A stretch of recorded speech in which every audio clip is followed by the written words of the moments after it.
Bonjour et bienvenue sur la chaîne de podcast Métamorphose professionnelle, le podcast qui s'intéresse aux transitions professionnelles.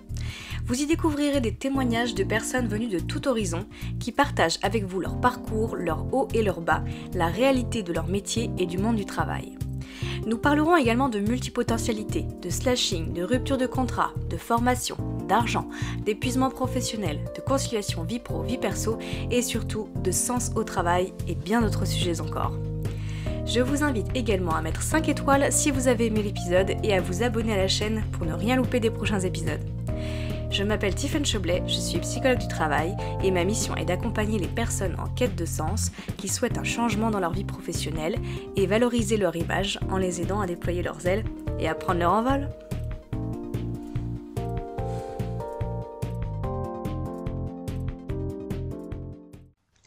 Ma prochaine invitée a commencé sa carrière à l'âge de 4 ans seulement. Ça vous étonne? Et pourtant, après 20 ans à travailler dur mais avec passion, elle a dû abandonner son rêve alors qu'elle touchait au but. Suite à des problèmes de santé, elle a dû faire le deuil de ce rêve et prendre le pas vers une nouvelle danse. Je vous laisse maintenant écouter Célia. Bonjour Célia. Coucou! Écoute, je suis ravie de t'accueillir à mon micro dans le cadre de ce podcast Métamorphose professionnelle pour que tu puisses nous partager ta métamorphose, ton parcours et tes transitions. Je te laisse te présenter dans un premier temps, si tu veux bien. Oui, bien sûr. En tout cas, moi, je suis ravie d'être là. Merci pour cette opportunité. Du coup, je m'appelle Célia. Je travaille en tant que coach de vie maintenant et en tant que podcasteuse, mais j'ai pas toujours été ça. Donc, tu disais que tu n'as pas toujours été coach de vie et podcasteuse. Est-ce que tu peux nous dire un petit peu d'où tu viens, d'où tu pars, qu'est-ce qui s'est passé avant que tu deviennes coach de vie et podcasteuse? Bien sûr, là, on va remonter à très très loin, du coup, à mes 4 ans. Parce D'accord? qu'à mes 4 ans, j'ai décidé que j'allais danser. J'ai décidé de faire mon premier cours de danse et je crois que c'était ma première phrase, ça: «Je veux faire de la danse», d'après ma mère en tout cas. D'accord. Et j'ai pas arrêté pendant 20 ans. C'est-à-dire qu'à partir de mes 4 ans jusqu'à mes 22 ans, 24 ans, c'était clair pour moi que j'allais être danseuse professionnelle. Du coup, j'ai fait des associations, j'ai travaillé avec des compagnies, j'ai été en formation professionnelle, une de jazz et une de contemporain. J'ai dansé avec des chorégraphes. Le rêve était, à juste ça de se concrétiser pour être enfin payée pour être danseuse professionnelle. Et là, bah, mon corps, il a dit non. Il m'a dit, «Tu mignonne, je comprends, mais là, en fait, si tu travailles pas sur toi, si tu apprends pas à t'aimer et à guérir ton rapport avec moi et à,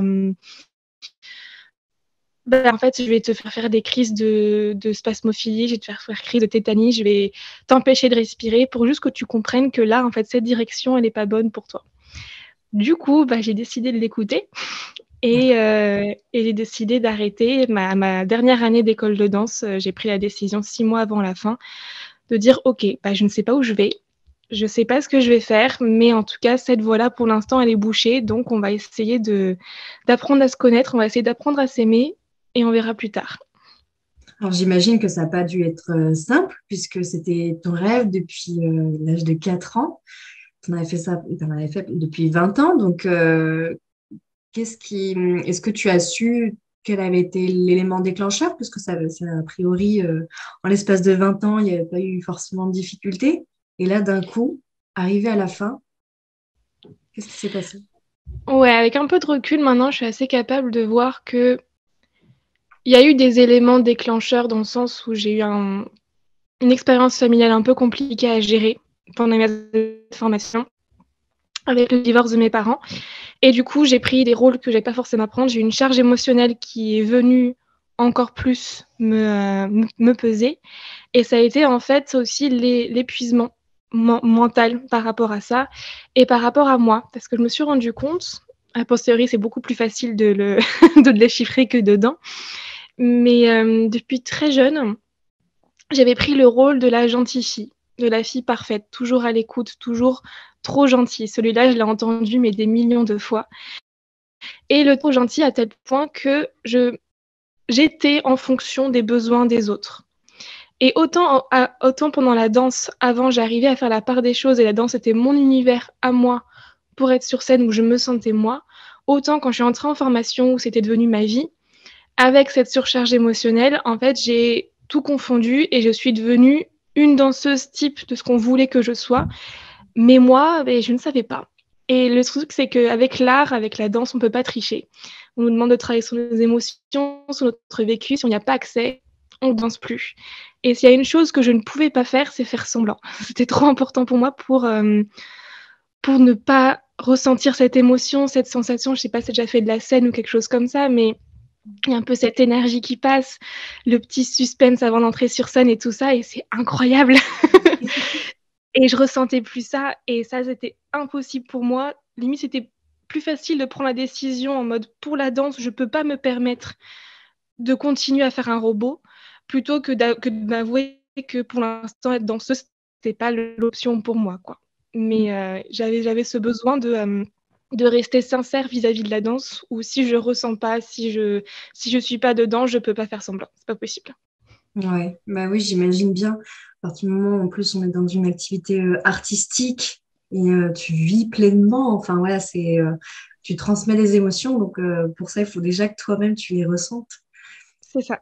Et qu'est-ce qui s'est passé ensuite? Tu disais que voilà, tu as décidé d'arrêter 6 mois avant la fin de tes cours, lors de ta dernière année. Tu ne savais pas vers quoi t'orienter. Qu'est-ce qui s'est passé? Alors, officiellement, j'ai pris la décision 6 mois avant, mais j'ai quand même terminé parce que conscience professionnelle. D'accord. Mais j'ai eu ces 6 mois pour commencer à me poser ces questions, justement. En mode, la partie la plus dure a été de m'avouer qu'il fallait que j'arrête. Ça, j'ai bataillé avec moi pendant très longtemps. Et à partir du moment où je l'ai dit à voix haute pour la première fois à une amie danseuse, ça m'a comme libérée. J'étais, OK, je l'ai dit. Bon, maintenant, qu'est-ce qu'on fait? Et du coup, ça a été d'abord faire toutes les choses que je m'étais empêchée de faire quand je dansais, en fait. Parce que quand on est danseuse, il faut faire attention à son corps, faire attention à son alimentation. Notre corps est notre outil de travail.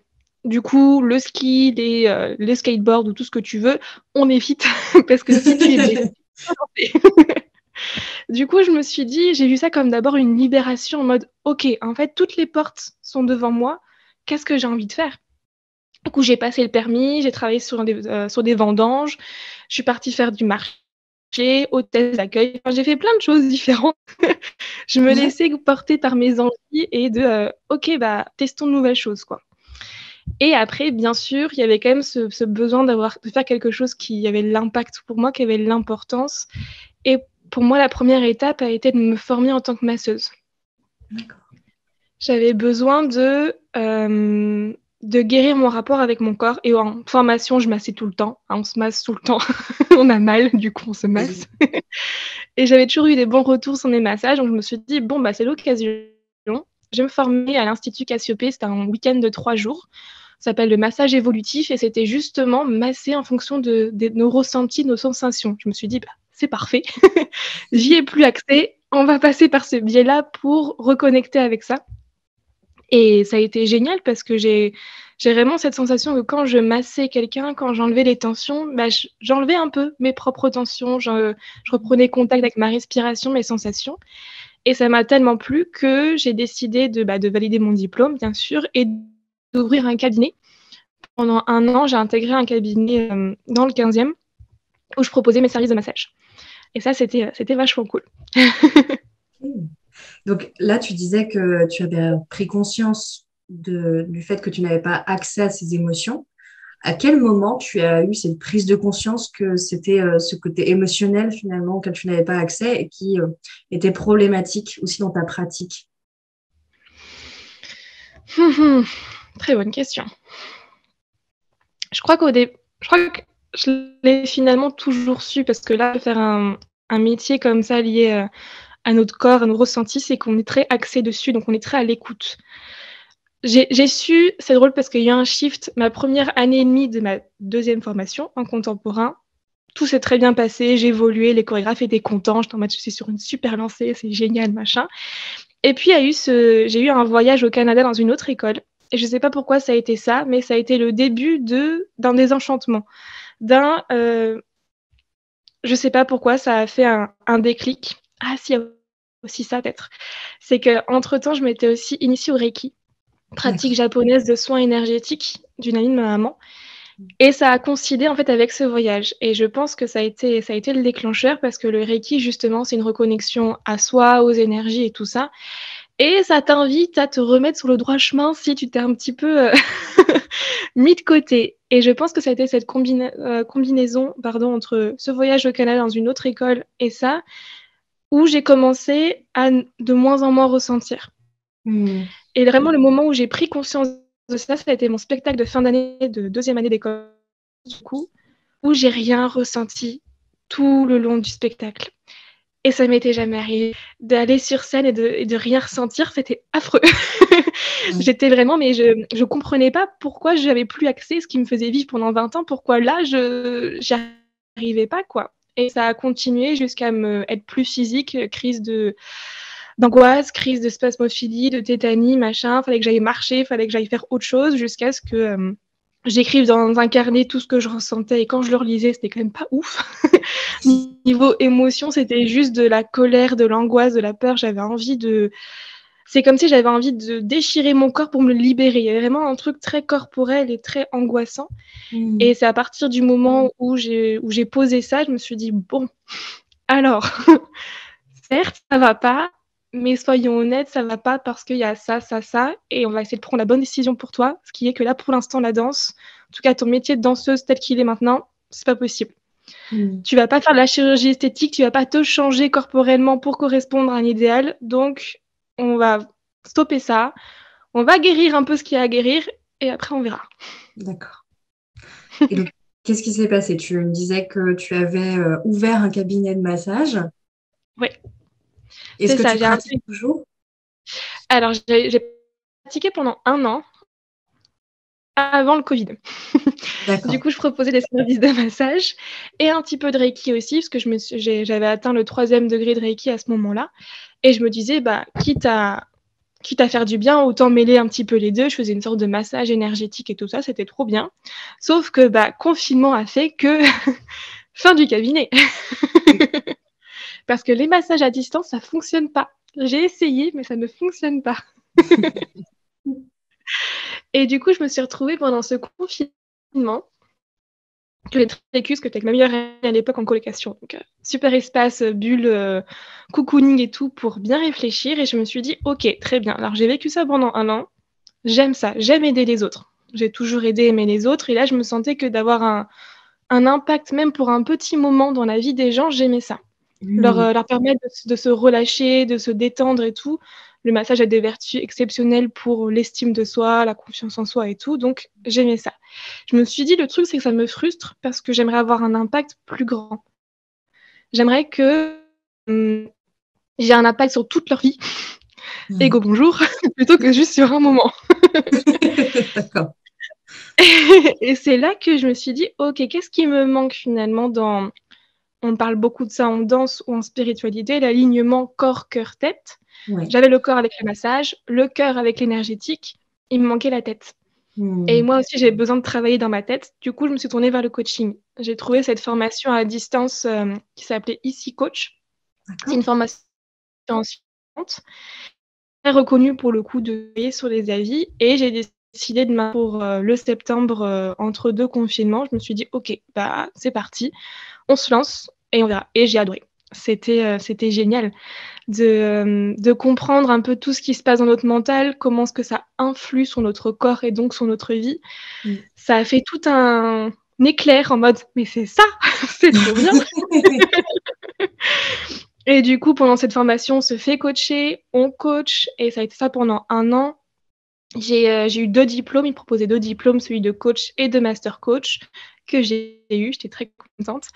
Et pour avoir ce diplôme de master coach, il fallait suivre des femmes ou des hommes et pendant un temps long, donc du coaching long de 3 mois. Et j'ai adoré ça, de voir l'évolution au fur et à mesure. Moi, c'était plus dev perso pour le coup, c'est quand même un domaine qui me touche. Et de voir, par exemple, j'ai cette cliente qui, au début, s'était inscrite pour me faire plaisir, en pensant me rendre service, une trop gentille aussi. Et finalement, à la fin, elle se dit, mais tu sais quoi, je suis devenue ma propre amie, et ça, j'ai jamais été. Et c'est génial, cette sensation de se dire, je suis une bonne amie pour les autres, mais moi aussi, je me considère en tant qu'être humain et en tant qu'amie. Et j'étais, mais oui, mais c'est trop bien, et du coup, je vais faire ça. Et c'est ce qui m'a amenée à continuer de me former, continuer de me coacher. En tant que coach, je trouve ça tellement important de se faire coacher. C'est, je trouve que c'est un non-respect en tant que coach de ne pas se faire coacher vis-à-vis de nos coachés. Comment est-ce qu'on veut promouvoir le coaching et ses bienfaits si nous, on le teste pas? Je trouve que c'est Yes. aberrant. Donc je me suis fait coacher par, j'en suis à ma 5e coaching, là, je crois, Ouais. sur plein de thèmes différents, mais ça a un impact. Enfin, c'est incroyable. Donc je me suis dit, bah, OK, on va faire ça. C'est parti. Super. Donc là, tu disais tout à l'heure que tu as toujours pris conscience que tu étais trop gentille. Mmh. T'es tournée finalement assez naturellement vers l'aide aux autres. Tu savais que tu aimais ça. Comment toi, tu as su aussi te protéger parce que tu as bien formulé que tu étais trop gentille. Donc il y a ce trop. Comment Mmh. tu as su trouver finalement la juste mesure pour pas être trop et pouvoir aider les autres en te protégeant? Yes, c'est pas été facile. Comment te dire? Absolument.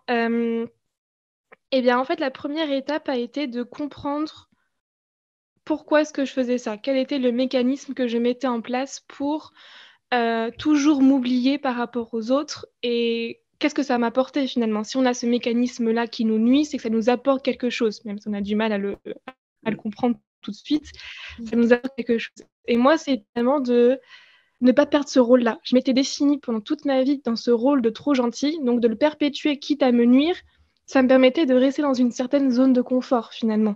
Hmm. Donc ça a été de comprendre ça et de comprendre que, bah, en fait, en étant trop gentille, en voulant à tout prix coucouner les autres, bah, je les empêchais de prendre leurs propres décisions. Donc en fait, je nuisais à leur propre développement. Ça a été la première étape et la deuxième étape a été justement de comprendre pour moi quel a été le déclencheur de ça.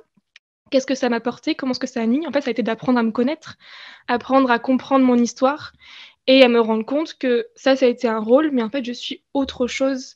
Et en général, quand on est trop gentil, enfin, avec les personnes à qui j'en parle en ce moment, c'est parce qu'on a eu peut-être genre quelque chose dans l'enfance, une sorte de traumatisme ou un événement qui a fait qu'on a compris que finalement, il fallait qu'on donne tout aux autres et jamais dire non, sinon ça allait nuire à notre relation, on allait peut-être devenir seul, devenir rejeté et tout ça. Moi, par exemple, c'était, je pense, le harcèlement que j'ai vécu au collège. Du coup, je me suis sentie rejetée et je me suis dit, bah, si je suis trop gentille, je suis gentille, les gens ils vont m'aimer. Du coup, je ne serai plus Hmm. rejetée. Hmm. Donc, c'est de comprendre ce mécanisme-là et après de moi comprendre comment est-ce que je fonctionne et donc du coup retourner à qu'est-ce que mon corps m'envoie comme message, qu'est-ce que mes émotions me disent. Et quand on a ces filtres-là et ces capteurs-là pour voir les situations, on est capable après de se dire, OK, est-ce que j'ai envie de faire ça parce que je suis trop gentille, je retourne dans ce schéma-là, ou est-ce que j'ai envie de faire ça parce que c'est pour moi tel que je suis maintenant? Hmm. D'accord. Donc, tu as suivi une formation de coaching à distance. Est-ce que tu peux nous en dire plus sur cette formation pour notamment ceux et celles que ça intéresse? C'est une formation qui dure combien de temps? Quelles sont les modalités, le rythme de formation? Alors, elle dure 1 an. C'est un D'accord. rendez-vous toutes les semaines. En l'occurrence, moi, c'était le mardi soir, un masterclass Zoom où on nous apprend tout début bah, le cadre du coaching, par exemple, le rôle du coach. Et ensuite, on va entrer de plus en plus en profondeur sur comment se déroule une séance de coaching, les impacts que ça a sur la vie, les questions types, comment avoir des questions impactantes, et surtout la posture du coach. Ça, on passe énormément de temps à trouver sa bonne posture. Donc, les limites, être à l'écoute, pleinement à l'écoute, c'est pas toujours facile d'être totalement à l'écoute de la personne et on se rend compte que quand on est totalement à l'écoute de la personne, bah, les questions impactantes, elles viennent facilement parce que c'est fluide en fait. Donc c'était juste comprendre ça que tu peux apprendre toutes les méthodologies que tu veux. Le rôle, enfin l'atout principal du coach, c'est lui-même et sa capacité d'être présent et à l'écoute. Et après, bah, c'était quelques trucs techniques aussi pour en faire un cadre de coaching, un contrat de coaching, comment commencer un suivi de coaching, comment le terminer. Et on avait donc 2 diplômes qui nous étaient proposés de passer. Le premier, c'était diplôme coach, donc on avait une partie théorique et une partie pratique avec des enregistrements à donner de petites sessions de coaching. Et si on voulait le diplôme master coach qui revient pour demander l'équivalence en France. Alors, je ne sais plus comment ça s'appelle, mais il y a CFDP, quelque chose comme ça. Il y a une reconnaissance en tant que coach professionnel en France, je n'ai plus le terme, et donc c'était, vu que c'est une formation suisse à l'international, c'était pour avoir cette reconnaissance. Et là, pour le coup, c'était un suivi de 3 personnes, donc 3 dossiers de suivi de coaching sur plusieurs mois et un dossier de suivi de coaching sur nous-mêmes. Donc, on devait prendre une problématique qui nous intéressait, une des valeurs principales qui nous importait, et comment est-ce que nous, on a fait notre propre suivi pour évoluer, et qu'est-ce qu'on a mis en place pour évoluer. Moi, par exemple, j'ai travaillé sur les limites, poser des limites claires et les faire. Et c'était super intéressant de se rendre compte, OK, tout ce que j'ai appris, je peux me l'appliquer à moi. Qu'est-ce que je mets en place concrètement pour avancer et poser ces limites claires? D'accord. Et est-ce que tu as su assez facilement trouver ta posture de coach ou pas? Alors, dans l'écoute de l'autre, assez facilement, oui, parce que finalement, je l'ai toujours fait, sauf que j'avais pas ce cadre-là de coaching en spécifique, mais j'ai toujours donné des conseils, toujours été à l'écoute, toujours été l'épaule sur laquelle on venait pleurer. Du coup, ça, j'avais. Moi, ça a été plus oser poser les questions, oser peut-être interrompre la personne, la recadrer dans la session, en fait. C'était pas la laisser divaguer dans toutes ses pensées et dire: OK, je comprends ce que tu partages et merci infiniment de te dévoiler comme ça, mais là, on va aller chercher en profondeur. On va aller, parce que là, tu as dit quelque chose de super intéressant, du coup, on va aller chercher ça, en fait. Et c'est d'oser aller chercher ça, oser proposer à la personne de: je suis clairement pas supérieure à toi, tu connais ta vie, par contre, moi, je peux te guider à aller chercher. D'accord. Et donc là, tu as quitté l'univers de la danse complètement, Ouais. si j'entends bien. Tu avais, j'imagine, un réseau plus ou moins important dans cet univers-là. Mhm. Ta famille, tes amis qui t'ont connue danseuse pendant un certain nombre d'années, quel regard ils ont eu sur ce changement d'orientation professionnelle et changement de vie, en l'occurrence? Alors, mes amis proches, vu qu'ils m'ont vu traverser les émotions ou les situations que j'ai traversées, ils l'ont accepté. Ils l'ont pas tout de suite forcément compris, mais ils ont accepté que de toute façon, je prenais la meilleure décision pour moi. Ça se voyait, en fait. D'accord. Moi, ça a été plus niveau familial, où même si j'ai eu le soutien dont j'avais besoin, ma famille, elle est géniale sur ça, il y a eu quand même, je le sais, cette incompréhension de: qu'est-ce qui se passe? Tu as voulu être danseuse toute ta vie, là, tu es danseuse, pourquoi tu arrêtes? Qu'est-ce que tu fais? C'est plus cette peur de: mais qu'est-ce qu'elle va faire, en fait? Enfin, elle est danseuse, c'est bien, mais qu'est-ce qu'elle va faire par la suite? Donc c'était plus cette incompréhension dans la peur de: tu as quand même changé tous les codes, là, on ne sait pas où est-ce que tu vas. Par contre, à partir du moment où moi, je leur ai expliqué que je savais ce que je faisais, enfin, c'était grand ça. Je savais qu'il fallait que je le fasse, c'est plus ça la bonne réponse. Ils ont soutenu mes avancées dans tous les cas. Peut-être que je suis allée après un petit peu trop vite je suis passée du massage au reiki, au coaching, en mode: est-ce que tu es sûre? Parce que nous, on comprend pas trop ce que tu fais, mais bon, si ça te... Et après, maintenant, ils sont ultra contents de voir que ça commence à se poser aussi dans ma tête et que je suis sur une ligne un peu plus droite, un peu plus compréhensible pour eux, en fait. Donc là, ils sont très contents pour ça. Niveau pro, j'ai eu des chorégraphes qui m'ont dit: mais pourquoi? Pourquoi t'arrêtes? Non? J'ai dit: si, il va falloir là, en fait, parce que là, c'est mon intégrité personnelle qui est mise en jeu. Donc là, pour le coup, j'ai plus de contact avec eux, mais ça va. J'ai quand même eu un entourage quand même assez bienveillant pour pouvoir gérer ça de mon côté sans me confronter à des murs infranchissables. Est-ce que tu t'es fait accompagner dans cette transition professionnelle? Alors, tout le premier pas du processus, quitter la danse et tout ça, non. J'ai fait ça toute seule. Parce que j'ai vraiment écouté ce qui me semblait le plus juste pour moi. Par contre, à partir du moment où je me suis formée en coaching, là, oui. Là, vraiment, donc j'ai fait cette formation, bien sûr. J'ai tout de suite enchaîné avec mon premier coaching de 3 mois avec une coach qui s'appelle Laura Cardozo, qui était très centrée, du coup, pour moi, dev perso à l'époque. Ça a été parfait pour justement travailler mon syndrome du sauveur, syndrome de l'imposteur et c'est tous ces grands mots qui font super plaisir. Et après, je me suis découvert, dis donc, ma voix m'abandonne. J'ai découvert parce que le perso et le pro sont intimement liés. S'il y a des blocages niveau pro, surtout dans le coaching et tout ça, c'est qu'il faut aller chercher dans le perso quand même. Et donc, je me suis découvert atteinte du vaginisme, parce que mon corps aussi m'exprimait des choses. Donc, je me suis fait coacher et accompagner pour ça. Et en fait, ça a vraiment été une ouverture au monde, parce que me faire accompagner pour guérir ça guérit tellement de choses en moi. Je me suis fait aussi accompagner niveau relation à la nourriture. En fait, j'ai vraiment essayé de voir tous les points qui m'ont amené à plus danser, d'aller regarder de plus près, d'aller vraiment fouiller qu'est-ce que mon corps m'a dit, pourquoi est-ce qu'il a pété un câble.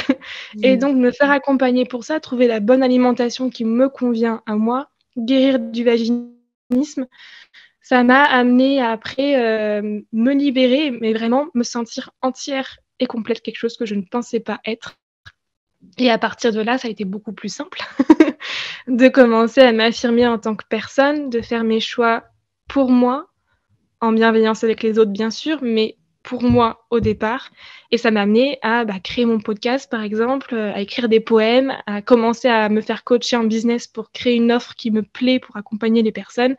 Ça a été en fait tout ça, ce socle de 1 ou 2 ans où je me suis fait accompagner, j'ai pas mal travaillé sur moi, a permis de faire des bases solides pour maintenant me dire « Ok, maintenant ça c'est fait, qu'est-ce qu'on construit ?» D'accord. Et donc là, tu disais que tu te sentais entière et complète. Qu'est-ce qui a changé dans ta vie entre ces 20 ans, je dirais, d'exercice de la danse, de la pratique de la danse de manière assez intensive, puisque c'était un objectif professionnel, et aujourd'hui, dans ta vie, de manière générale? Ce qui a changé, principalement, c'est comment est-ce que je me vois. Et donc, du coup, comment est-ce que je me comporte dans ma vie.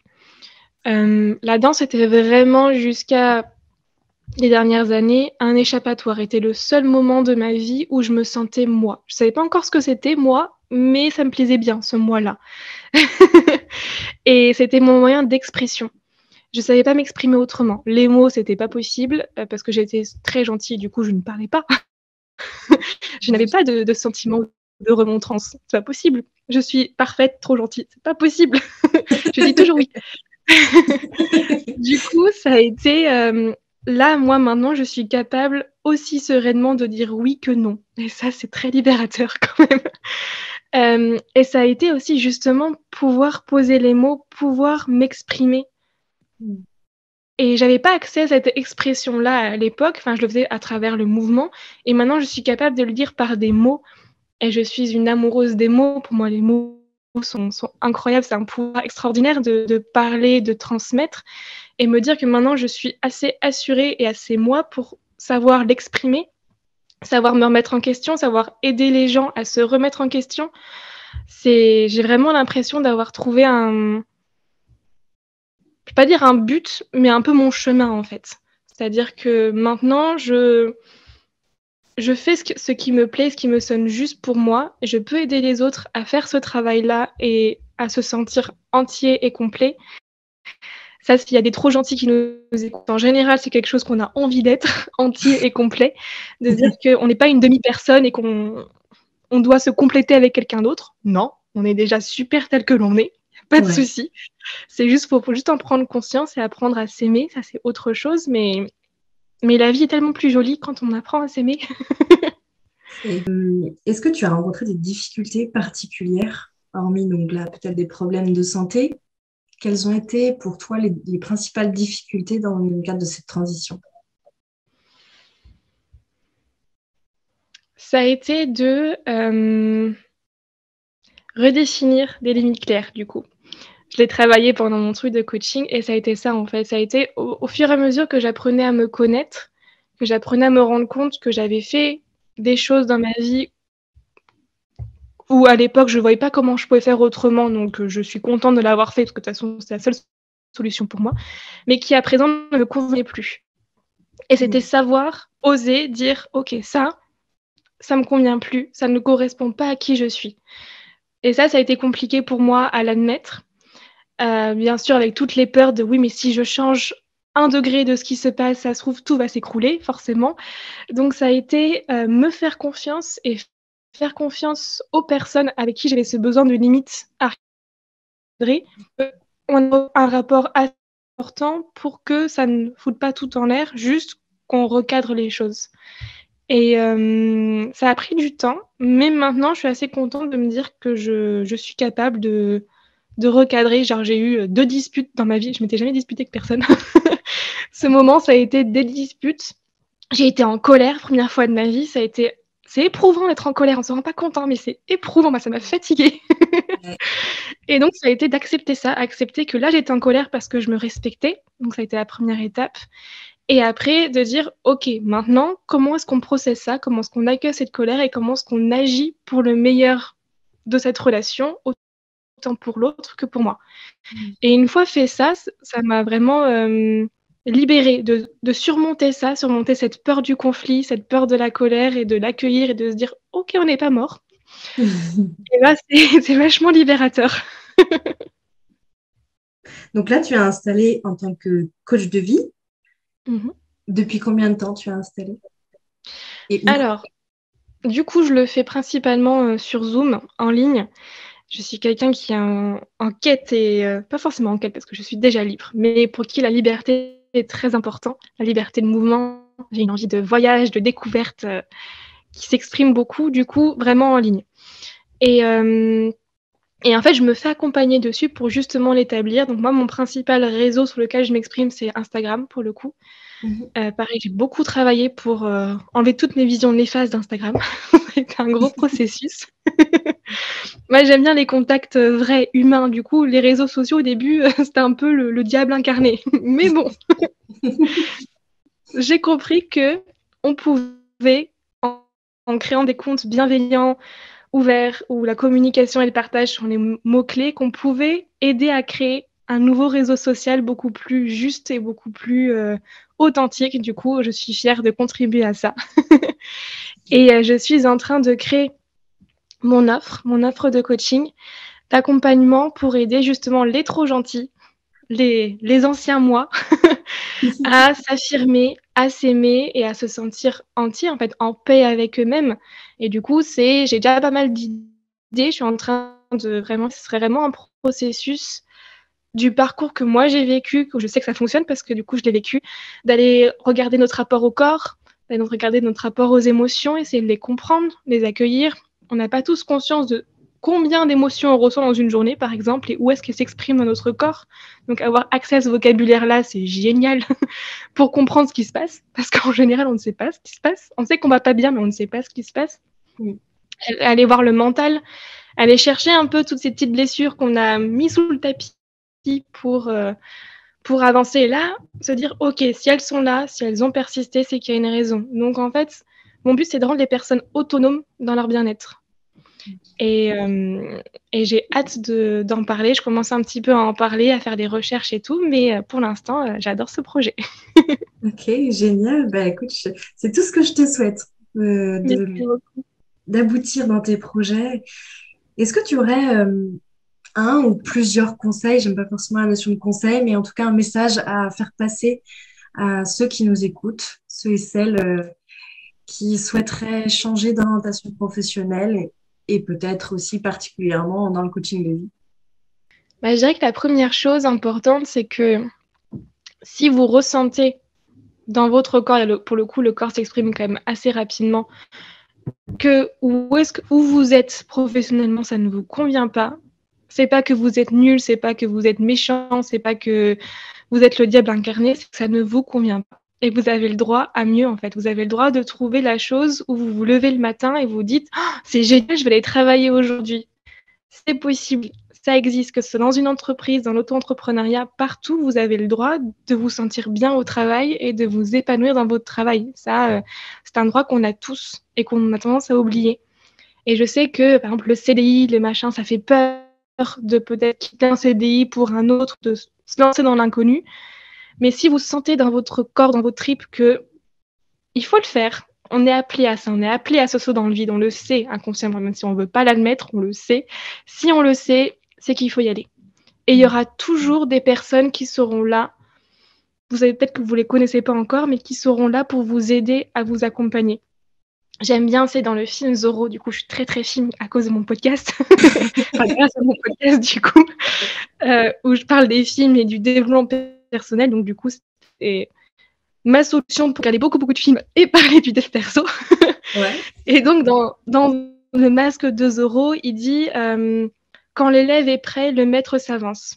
Et j'aime beaucoup cette citation parce qu'en fait, c'est quand tu fais ce saut dans le vide, je suis presque sûre qu'il y aura quelqu'un qui s'avancera pour te dire « Ok, tiens, je vais te tendre la main pour t'aider à faire 1 ou 2 pas. » Quel qu'il soit, ça se trouve c'est un ami, ça se trouve c'est quelqu'un que vous connaissez déjà, ou alors pas du tout. Mais quand on fait les choix bons pour nous, juste pour nous, la vie est très bien faite en général. On trouve des personnes ou des événements qui nous poussent à continuer dans ce chemin-là. Et peut-être ce serait aussi de faire confiance que vous savez faire les bons choix. Peut-être que c'est pas les bons choix pour votre entourage ou la société, votre employeur ou n'importe quoi, mais au fond de vous, vous savez c'est quoi le bon choix pour vous. Et si vous savez c'est quoi le bon choix pour vous, bah peut-être essayez, tentez. De toute façon, dans tous les cas, le pire qui peut vous arriver, c'est de vous dire « Ah, j'aurais peut-être pas dû faire ça. » mais au moins, vous aurez appris quelque chose et vous aurez délimité peut-être les choses que vous ne voulez plus. Et ça, c'est aussi important que de savoir ce que vous voulez. Donc, passez par étapes. Et de toute façon, c'est en essayant, comme pour marcher, c'est en apprenant à marcher qu'on marche. Donc, c'est en essayant qu'on trouve. Exactement, je te rejoins totalement. Et j'ai envie de rebondir sur des phrases et des mots que tu as pu évoquer durant cet échange qui m'ont beaucoup parlé. Alors, c'est vrai que déjà, cette citation, je la connaissais pas. Je la retiens. Quand l'élève est prêt, le maître s'avance. Parfait. Il y a eu cette phase d'exploration, exploration de toi, exploration en testant des nouvelles expériences, en testant des choses que tu avais été contrainte de mettre de côté du fait de la danse et de la place que ça avait pris, de l'exigence que ça demande. L'écoute de soi, qui est primordiale là quand on t'entend, et de toute façon, quels que soient les choix, et notamment professionnels dans l'orientation, voilà. Effectivement, il y a le travail de manière très objective, mais il y a tout l'aspect subjectif que ça invite à questionner. Et donc, l'écoute de soi est vraiment au cœur de l'orientation professionnelle. Tu as parlé d'intégrité personnelle qui avait été mise en jeu. Donc, ça rejoint aussi un petit peu cette notion d'écoute de soi.